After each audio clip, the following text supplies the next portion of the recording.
Chapter 8 Ang pagtatalo mag-ama. Pumunta yon mag-ama sa restaurant para mag-usap sila Vinto at Alex tungkol sa mga nangyari sa pamilya nila.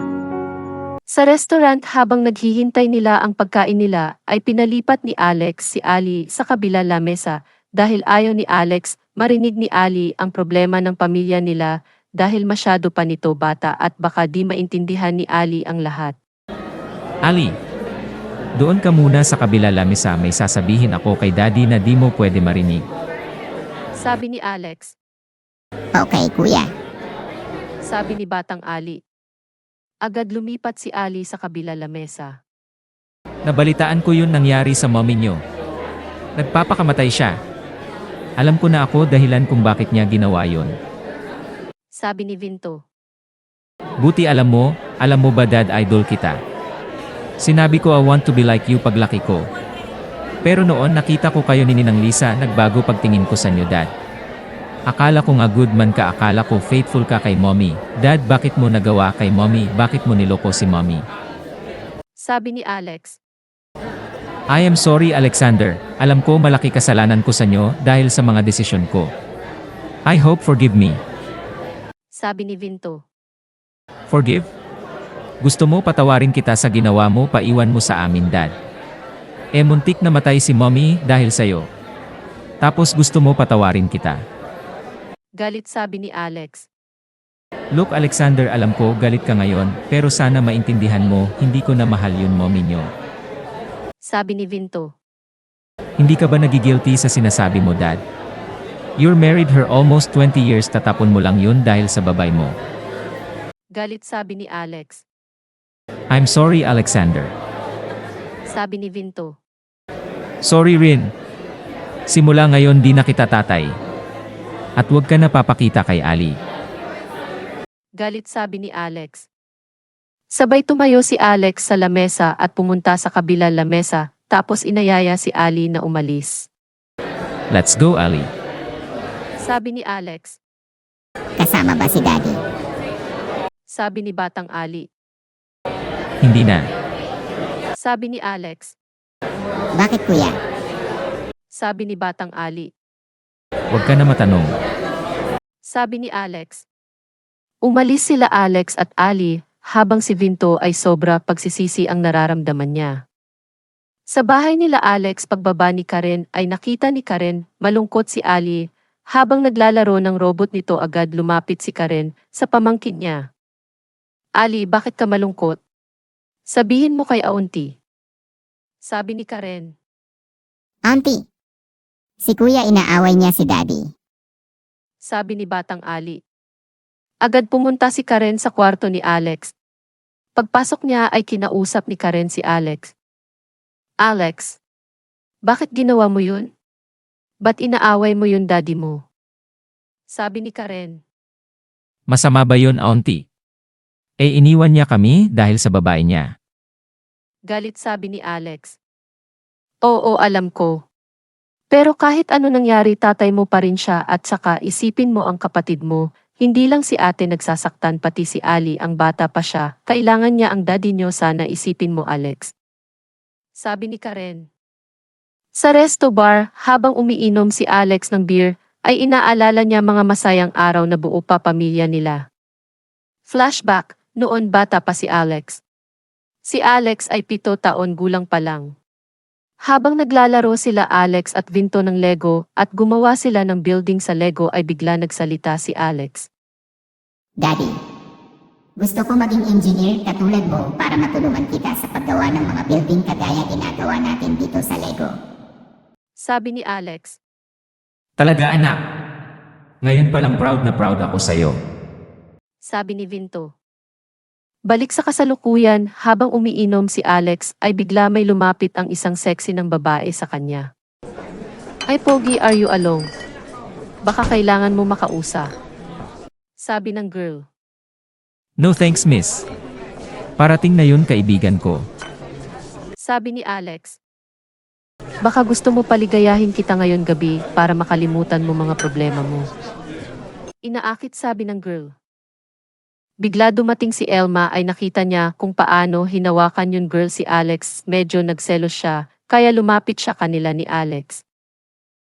Excuse me, bitawan mo siya. Sabi ni Elma. Bakit? Sino ka naman? Ano ka ba niya? Sabi ng girl.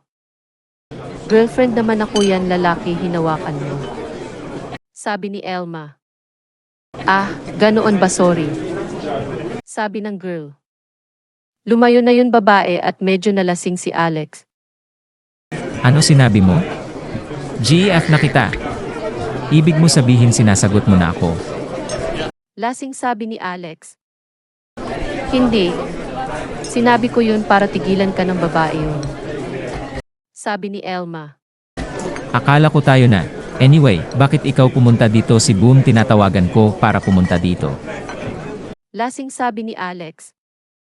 Tinawagan ako ni Boom, hindi siya makapunta dahil may date sila ni Jane, ako wala nagagawin sa Tapislogan, nasa probinsya, kasi sila mama. Kaya ako muna asikaso doon at mag-isa lang ako sa bahay. Ano problema mo, Alex? Sabi ni Elma. Nagkita kami ng daddy ko. In fact, I don't know how I feel to my dad. I hate him but I still love my dad. Tama sinabi ng auntie ko, kahit ano nangyari tatay ko pa rin siya kahit iniwan kami. Lasing, sabi ni Alex. Iinom pa sana si Alex kaso kinuha ni Elma yun bote ng beer sa kamay niya. Tama na yan, Alex. Lasing ka na at saka hindi ko alam kung saan bahay mo para ihatid kita. Sabi ni Elma. Ayoko umuwi sa bahay. Lasing, sabi ni Alex. Bigla naisip ni Elma doon na lang sa bahay nila dadalhin si Alex. Tapos isang oras sa bahay, habang inakbayan ni Elma si Alex papunta sa sofa ay nahihirapan si Elma sa pag-alalay kay Alex dahil ang laki na lalaki si Alex. Paglagay ni Elma kay Alex sa sofa ay napagod si Elma. Ang bigat mo pala, Alexander. My God, di ko pa alam kung ano gagawin sa'yo. Sabi ni Elma. Bigla niya naisip tawagin si Ira upang tanungin tungkol sa ano gagawin sa taong lasing. Hello, Bess. Ba't tumatawag ka? Gabi na. Sabi ni Ira. Hello, Ira. Ano gagawin sa taong lasing? Sabi ni Elma. Ah, sino lasing? Sabi ni Ira. Ira, wag mo sasabihin kanila mama ito. Ano kasi si Alex? Samahan ko siya sa resto bar kanina.